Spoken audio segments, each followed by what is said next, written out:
All right, welcome to Thriving Launch. I'm really excited because I am now going to start diving in with you on how to create a podcast, how to create a profitable podcast, how to create a podcast that brings you clients, that brings you leads, that makes you more well-known, makes you an authority. So we're not just creating a podcast. I'm not just going to teach you how to create a podcast today, but I'm actually going to teach you how to create a podcast that is profitable and helps your business.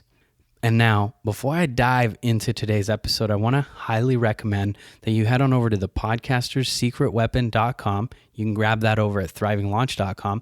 Go over to thrivinglaunch.com and grab the Podcaster's Secret Weapon Launch Guide. With that, you'll be able to have a step-by-step system where you can follow along, and also more in-depth homework where you're going to fill in the blank and do all the stuff as we go through this mini series. So go over to Thriving Launch and grab the Podcaster's Launch Guide. Welcome to Thriving Launch with Louise Congdon and Kamala Chambers, the show for heart-centered entrepreneurs who want it all. 5 days a week, we bring you different segments to inspire you to live a life of freedom. We interview the leading experts in the field of business, health, and love. Be sure to check out Training Tuesdays, where we give you a clear action plan to grow your own business. How would you like to be able to interview world-class experts? Sit down and have chats with people like Jack Canfield, Marianne Williamson, Robert Kiyosaki, Tim Ferriss, you name it. Would you love to interview other people that you really admire and consider to be your heroes? Well, we've created a course for you that teaches you how to podcast, how to set it all up, and how to get going so that you can really have a successful show and you can do it properly. Over at thrivinglaunch.com, we have a podcasting course, and it's there for you, waiting for you to snatch it up. So head on over to thrivinglaunch.com and let me teach you how to podcast the right way. Alrighty, welcome Thriving Launchers. I'm really excited to be here with you today because I am going to be talking to you about how to create a podcast, and more importantly, how a podcast helps you build an audience. As you heard from Kamala in her 5-part mini series, if you want to create passive income, you need an audience. And for us, podcasting has been the secret weapon. It's been the magic sauce to really creating passive income, because once you have people coming through your door and you have something for them once they come to your door, and you have something to offer them, and you have systems in place to sell them, then you have everything that you need. But the thing is a lot of people, they really kind of tend to do one or the other. They tend to either create an audience and they don't know how to monetize it, or they have a product and a service, but they don't know how to get an audience. And so what Kamala and I have really done through these trainings for you is try to teach you and give you some steps on how to create automated systems, how to create an offer. And now we really want to dive into how to create a podcast and how that helps you build an audience.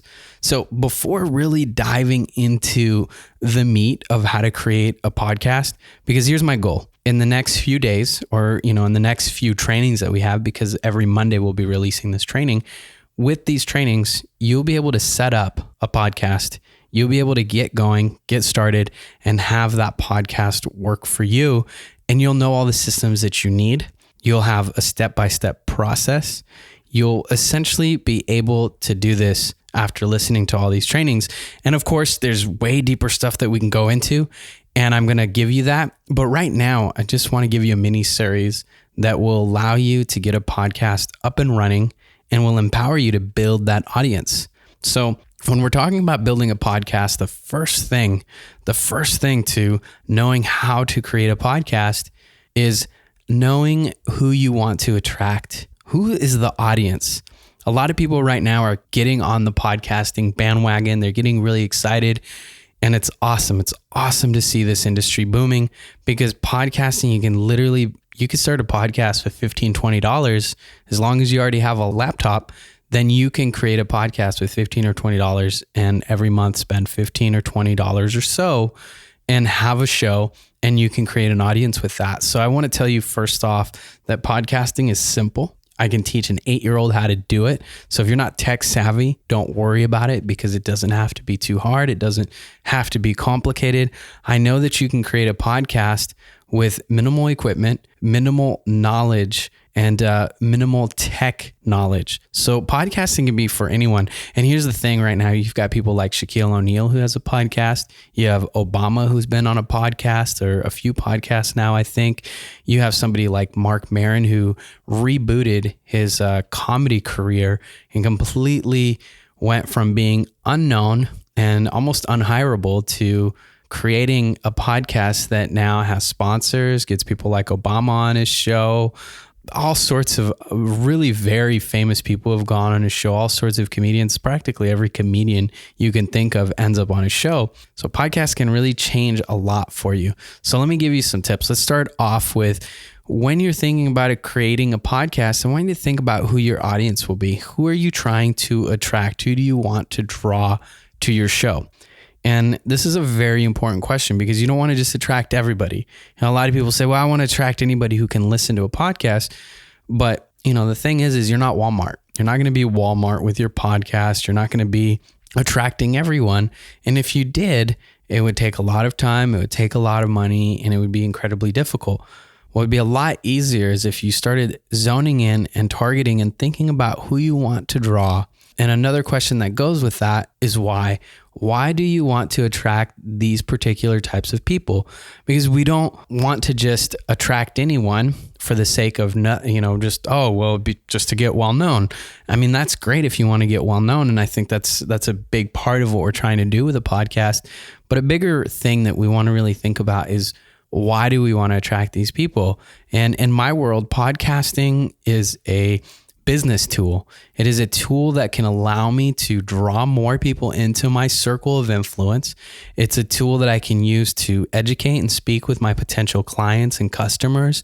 It's a tool that I can use to give away free content, very easy to produce content, to educate, to connect with, to get well known to my particular audience, right? So, some of the audiences that we really like, for example, to give you some examples of what we do with our podcast, is we like coaches. We really love attracting coaches, a wide variety of entrepreneurs, but not just anybody, right? So if you're an entrepreneur selling digital products, our podcast is most likely not for you. But if you're an entrepreneur who's like a health coach, definitely, we definitely want to attract you.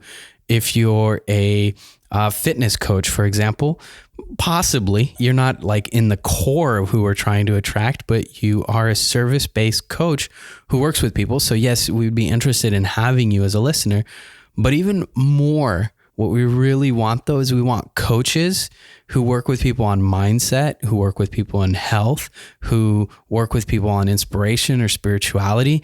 And so having that in mind, we bring on the kinds of guests and kinds of content that would appeal to those types of people. So for example, we don't bring on, political figures on our show, because if I brought on a big political figure on our show, not saying that it's a bad idea, but it's really not in our niche.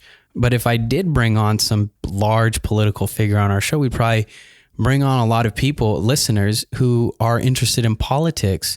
And then they would tune in the next day and they would find out, well, our show isn't really about politics. And they would find out that we have products and services to sell that are more for entrepreneurs. So a lot of times we really want to bring on people who are like meditation coaches, health coaches, people like Deepak Chopra, Marianne Williamson. Spiritually based gurus or teachers are fantastic. We bring on a lot of people that are really motivational and inspirational. We bring on a lot of people who are entrepreneurs who work in a digital space. We bring on public speakers. We bring on book publishers to talk about why is a book important and what are some of the things that we should consider when you write a book. So I want you to start thinking about who you're trying to attract, why they're important, and then what kind of content can you curate for them? What kind of content can you create that would draw that kind of person in? So for example, with us, I'm thinking, let's say a health coach, and a health coach goes to Google or they're inside of iTunes or some other podcast feeder. They're looking for some kind of information around, creating a health coach practice or creating a coaching practice, or they're looking at listening to some stuff by Deepak Chopra because they're motivational coaches or they're life coaches. And so when I think about a life coach, let's call him Tom. When I think about Tom, he's a life coach. He loves digesting lots of really valuable content about motivation and inspiration and how to improve as a coach and how to set up automated systems online. So when I think about Tom, I want to make sure that I'm creating content for Tom. And I've given my particular person a name. It's Tom, right? So when you're creating content, I want you to start doing the same thing. Give your person a name. Think about, what kinds of food do they like? What kinds of clients do they like to work with? What kinds of things do they like to read? Where do they enjoy hanging out at?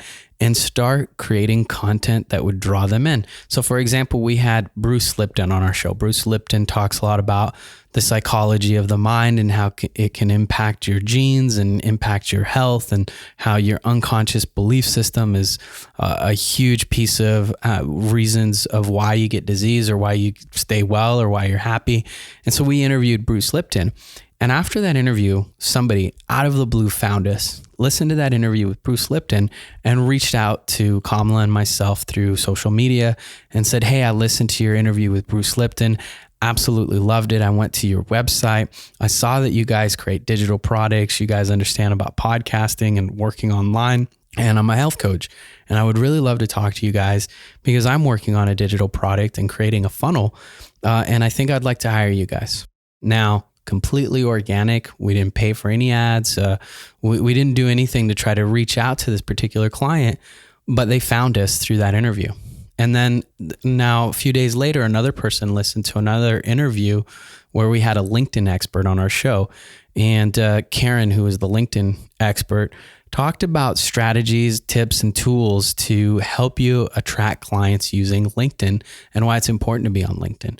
So somebody listened to our interview and he reached out and said, "Hey, I listened to that interview with Karen about LinkedIn and I really love it. I hang out on LinkedIn a lot. I'm getting some clients, but I'm not getting a lot of traction. And I see that you guys understand a lot about sales. You understand about how to use the internet to attract clients. And I'd really love to talk to you." So these are just two examples of how I was thinking about Tom. And I know that Tom as a coach is always looking to generate more clients, more leads, get his name out there, get the word out there. And so I created content around that. So I brought on somebody like Karen, somebody like Bruce, and we've brought on a bunch of other people that really appeal to somebody like Tom, right? And there's Tom, and we have different avatars. Tom is one of them. And so what I want you to do as you're thinking about creating your podcast is I really first want you to get down to the nitty gritty of who is it that I want to attract and what kinds of content would they be interested in listening to, and how could this benefit them and make them like and trust me more, so that I'm providing value. Because once you provide value, then people want to buy from you. So that I know this is really basic stuff, and maybe you're already beyond this point. You're already like, "Hey, Luis, I've already got a business. It's booming along, and I'm listening to the show because I'm ready to create a podcast. And this is a whole training on how to create a podcast." Don't worry, I'm going to dive deeper into that. But here's the thing: is a lot of people who have very successful businesses will come to me and they want to create shows that are completely unrelated to their business. And when I ask them, "Well, what's the goal with your show?" And they said, "Well, it's to help my business." And I say, "Well, why would you do a show about aquaponics if your business is coaching? Why would you do a show on politics if your business is digital products and marketing?" And they go, "Oh yeah, right. I'm not really sure. I thought it would be fun."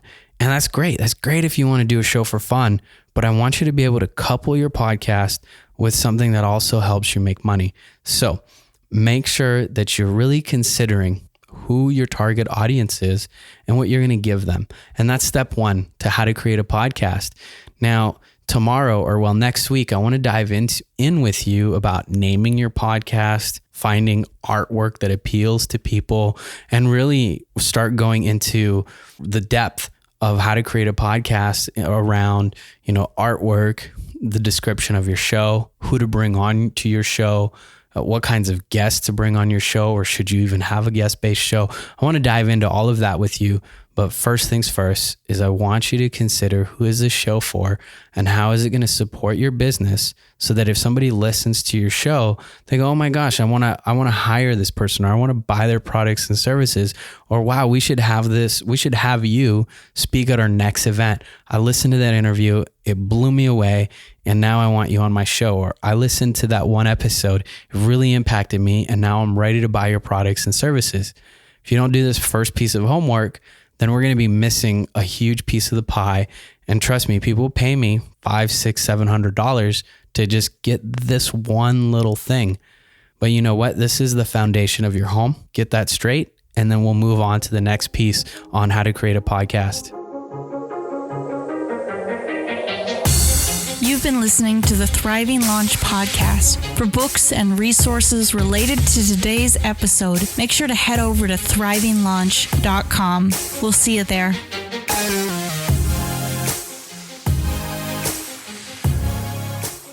Be sure to tune into the next episode where we're going to explore the 3 magic questions that create ultimate success. And if you've enjoyed today's episode, be sure to leave a rating and subscribe to your favorite place to listen to podcasts.